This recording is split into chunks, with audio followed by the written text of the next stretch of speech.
তো দেখো কন্টেন্টটা একটু চেঞ্জ করতে হবে, তাই আজকে হঠাৎই একটা প্ল্যান করে ফেললাম যে আজকে সবাই মিলে পিকনিক করব। তো যথারীতি ধর থাকতাম মার পেরে বেরিয়ে পড়লাম আজকে আমরা মাংস কিনতে। আর এদিকে মাংস কেনা প্রায় কমপ্লিট। আর তারপরে রিজু আমাকে বলে পাশে যে পুকুরটা দেখতে পাচ্ছ এখানে অনেক বড় বড় মাগুর মাছ রয়েছে, অনেকে হাইব্রিড মাগুর বলে বা অনেকে শুধু মাগুর মাছ বলে। তো এগুলো দেখতে দেখতে আমরা রওনা দিয়ে দিলাম। আর রাস্তার উঠেই গিয়ে তো দেখি একটা মিছিল লেগেছে, টায়ার ফায়ার পুড়িয়ে মানে বিচ্ছিরি অবস্থা। তো এগুলোকে পাশ কাটিয়ে চলে গেলাম মুদিখানা দোকানে তো মশলাপাতি কিনতে। দেখতেই পাচ্ছ এখানে প্রত্যেকটা মশলাগুলো একে একে প্রায় সব কিনে ফেললাম। এদের তেল আছে, নানা রকম মশলা রয়েছে, ভিনিগার রয়েছে, এবার এগুলো নিয়ে একে একে সব মাখানো হবে। আর এদিকে সোহাগ তো এই জালিটার উপরে মানে যে জালির উপরে আজকে রোস্ট করা হবে মাংসগুলো সেটা ভালোভাবে পরিষ্কার করে নিচ্ছে। দেখতে পাচ্ছ এত বড় জালি নিয়ে এসেছি আমরা, তো এর উপরে মাংসটাকে রোস্ট করবো। আর বেশি দেরি না করে দেখা যাক কি কি মশলা আমি এর মধ্যে ইউজ করছি। তো দেখতে পাচ্ছ এখানে প্রচুর মশলা রয়েছে, তারপরে তেল রয়েছে, আর এদিকে রয়েছে এখানে টক দই। আর এটা কিন্তু মেন ইম্পর্টেন্ট এটাকে রেডি করতে গেলে। তো সবার আগে আমি মাংসের ওপরে টক দইটা দিয়ে নেবো, দিয়ে এটাকে মাখিয়ে নেবো ভালোভাবে। আর তারপরে ইউজ করবো ভিনিগারটা ইউজ করছি যাতে মাংসটা খুব সফট হয়, তাড়াতাড়ি রোস্ট হয়। আর তারপরে দিয়ে দেবো স্বাদ মতো নুন। এবার আমি এখানে একটু বেশি নুন ইউজ করছি কারণ আমাদের এখানে মাংসের পরিমাণটা অনেকটাই বেশি ছিল। এবার কেউ বেশি নুন খায়, কেউ কম নুন খায়। তারপরে দিয়ে দেবো এই লাল লঙ্কার গুঁড়োটা। আমি এখানে ইউজ করছি কাশ্মীরি রেড মির্চ। তো আমি এখানে এটা ইউজ করছি একমাত্র লালচে ভাবটাতে হয় আর দেখতে খুব সুন্দর লাগে তার জন্য। তারপরে এটাকে ভালোভাবে মিক্স করে নেবো। তারপরে দিয়ে দেবো ব্ল্যাক পেপার মানে গোলমরিচের গুঁড়োটা। তো গোলমরিচের গুঁড়োটা একটু হালকা রকমের ঝালের জন্য আমি ইউজ করবো, মানে এটা একটা আলাদা রকমের ঝালটা দেবে, মানে এত সুন্দর লাগে গোলমরিচের গুঁড়ো। কারা কারা গোলমরিচের গুঁড়ো বেশি পছন্দ করো তো নিচে কমেন্ট করে জানাও। আর তারপরে দেবো হচ্ছে গরম মশলা। এটা তো ভাই দিতেই হয়, মানে প্রত্যেকটা রেস্টুরেন্ট বলে গরম মশলাটাকে বলে ওদের স্পেশাল মশলা যাকে বলে, কিন্তু অ্যাকচুয়ালি ওরা গরম মশলা ইউজ করে। এগুলো সব কিন্তু এগুলো একদম ইম্পর্টেন্ট মশলা যেটা আমরা মাংসতে ইউজ করে থাকি। তো তারপরে দেবো হচ্ছে ধনিয়া পাউডার। এটা ধনে পাউডার বলে বা ধনিয়া পাউডার বলে, তো আমি ধনিয়া পাউডারটা বললাম যাতে সুন্দর লাগে, নাহলে অনেকে উল্টো পাল্টা কমেন্ট করবে কমেন্ট বক্সের মধ্যে, তার জন্য ধনিয়া পাউডার দিয়ে দেবো এর মধ্যে। তারপরে দেবো হচ্ছে জিরের গুঁড়ো। তো জিরে গুঁড়োটা এটা মাস্ট। এবার এটাকে আমি বেশি দেবো না কারণ বেশি দিলে কি হয় জিরে অনেকটা স্মেলটা চলে আসে।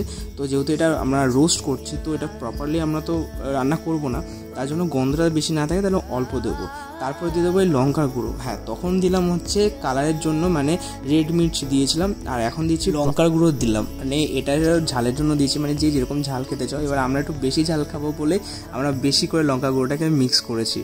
তারপরে দিয়ে দেবো হচ্ছে তেলটা দিচ্ছি তার কারণে এটা মিক্সিংয়ের জন্য খুব কাজে লাগবে, আর এটা কিন্তু দিতেই হবে। আর তারপরে দিয়ে দেবো হচ্ছে এই ম্যাগি সসটা। এখানে হচ্ছে অনেকে বারবিকিউ সস ইউজ করে, আমি এখানে ম্যাগি সসটা ইউজ করলাম।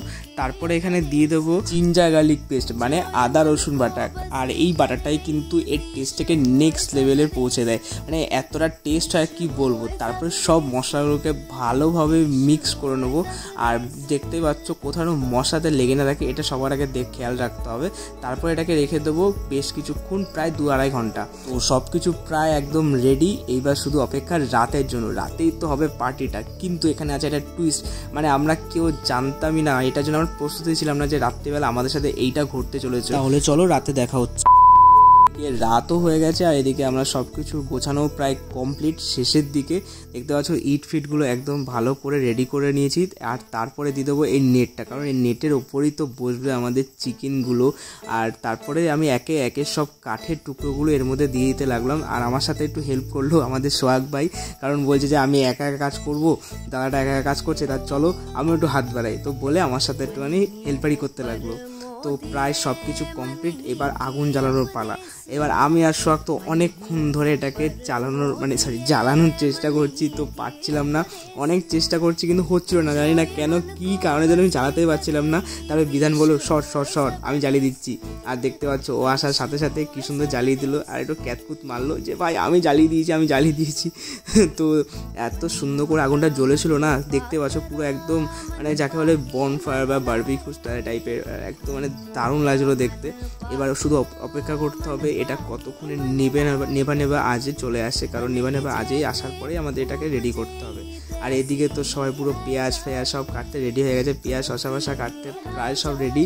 আর এদিকে তো সোহাগ বলছে আমি কাটার দিয়ে কাটতে শুরু করে দিয়েছিলাম।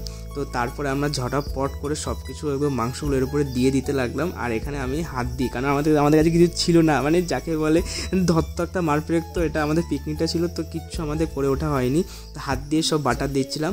তো দিতে দিতে হঠাৎ করে তোমরা দেখতে পাচ্ছ যেরকম ঝড় চলে এসছে, মানে যেটা বলছিলাম যে একদম লাস্টের টুইস্ট হচ্ছে, এটাই হচ্ছে সেই টুইস্টটা।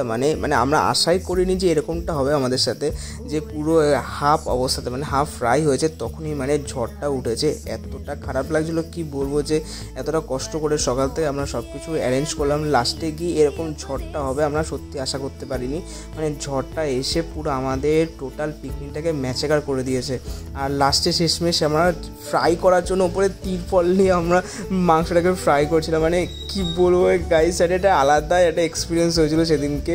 মানে আমরা এদিকে 3 জন ওপরে মাথায় তিরপল দিয়ে আমরা এটাকে রেডি করছি, আর ভেতরে তো ধোয়াতে অবস্থা আমাদের পুরো শেষ।